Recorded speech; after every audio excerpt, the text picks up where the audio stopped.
Welcome back to Clever Games, everyone. We're talking about our 2011 E3 predictions, and now we're getting to another one of the games that I'm really looking forward to. It's from Bethesda.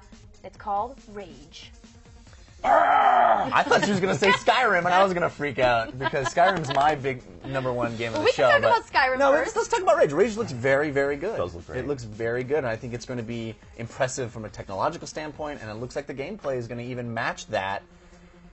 I'm ready to be wowed by Rage. I think it'll be a big game from the show, yeah, for sure. We got a lot of awards last year at last year's show. Well earned.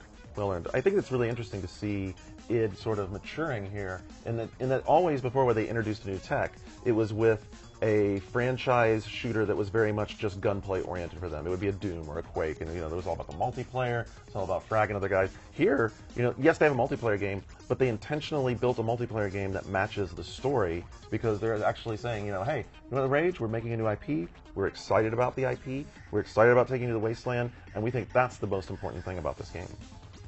Pretty cool. And what they're doing with the technology, the size and scope of the single-player levels they're building is absolutely amazing. Like, it's really fantastic to get into those levels and not feel like you're just being herded down a corridor.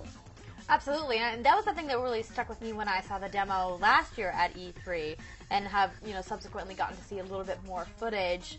They obviously put out the iOS game, which was very popular as well, but it was just really, I think, a teaser for what's to come from the console version of the game, and obviously PC.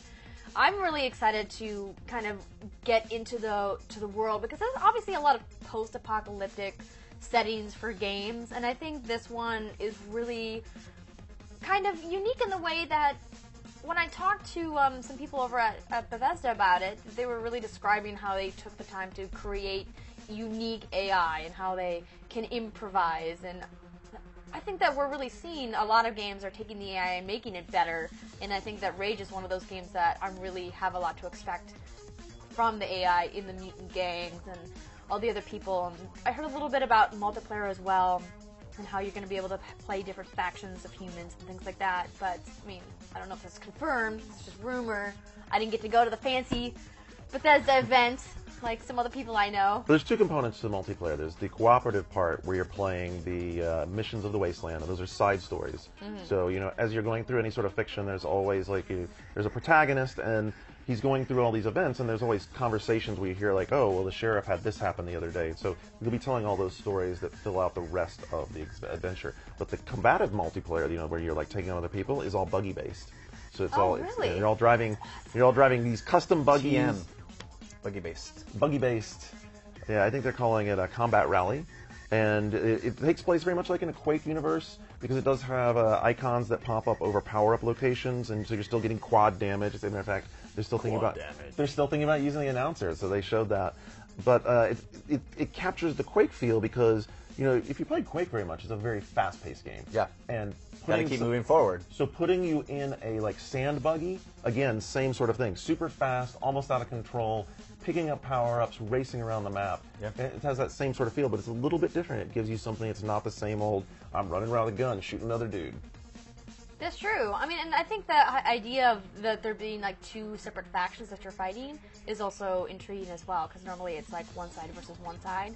And this time it's you versus the Authority, who are supposed to be the authority of the planet after this devastation, and then you have the mutant gangs, the different mutant gangs. So it's an escalation, of course. You're in the middle of the game, you're taking on the mutant gangs, and that's where the whole AI thing you're talking about comes in, because the mutants they've all been exposed in different ways to radiation, and some of them are a little more out there than others, and so that's where they're applying that AI. So there's one group that is mostly guys who are just completely wacko, and they're crazy soldiers that don't care about being fired at. They come charging at you full bore, ready to club you to death with a spiked club. And then there's other guys, that still they still have most of it back here, but maybe they're just completely wacko tacticians, and they'll have snipers, and then there's variations in between. Yeah, I was like you. When it was first announced, I thought it was a very generic setting, but the more we find out about the game, the more excited I get, and I think that it's really about the gameplay, the technology involved, that's really going to make this one be high on the list for a lot of gamers. Do you think it could overcome some other first-person shooters we're going to see at the convention?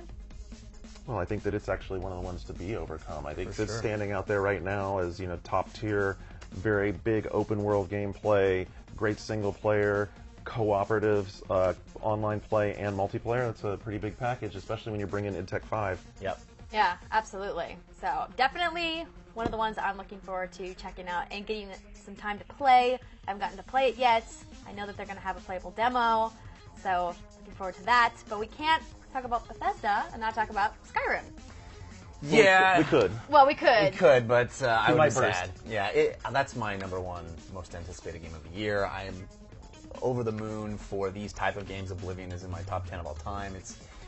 Skyrim just looks so pretty, brings to the table all the open world, amazing investment in role playing that Bethesda's known for. It's your jam, man. It's my jam, man. Your jam. It looks fly. Skyrim, you're not interested? And by fly, I mean dragons. Well, You can talk to the dragons, right? You better be able to. You know, we heard that all the dragons are in it. All the dragons are in it? Every dragon. It has unlimited dragons. So this is Andrew Pfister's line. if I'm talking to Todd Howard, who's the director on the game, you'll be able to talk to some dragons.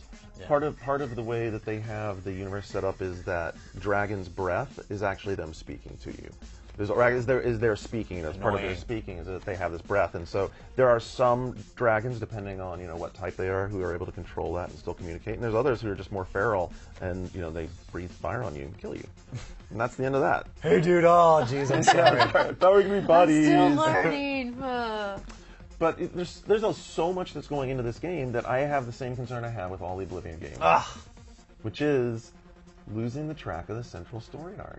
No. These games are fantastic if you like to get lost in them, but I think that I think it speaks to you because you're like a big MMO guy, or you were a big MMO guy. Well, yeah, but I'm also a big role-playing guy. I want to get lost in that world. I want to be doing something and look over there and see a mountain and go, I'm going to walk over and climb that mountain, and then be able to. See, I get that, but I want there to be a reason that the story takes me there, and then I just go do it as part of that. Because what happens to me, and the same thing happens in the other Bethesda games, the Fallout series, is that I get into the story a little ways, and then there's so much to do, I get distracted, and I wind up... You need to work on your concentration. Well, I think No that's argument. a problem of open world games in general, is that you can get sidetracked doing side quests. But that's the really joy whole of game. them, I think, or one of the joys of them. So... Different strokes. Yeah, I mean, it looks beautiful. It's got that fantasy setting down, and it looks like it's going to be just many hours of incredible fantasy.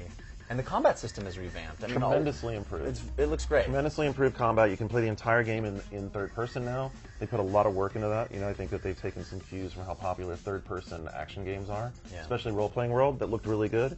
And like the system's all mapped now to hands. So it's like left hand is left trigger, right hand is right trigger. So it's a very like one-to-one relationship between I'm swinging a sword, I'm casting a spell. And you can put anything you want in each hand, so you're able to make the character play how you want to play. Yeah. I couldn't be more excited. All right. I will definitely have to bring more news about Skyrim and Rage. That's all we got right now from Bethesda. I will have more from them from E3 2011. It's Clever Games. I'll see you guys later.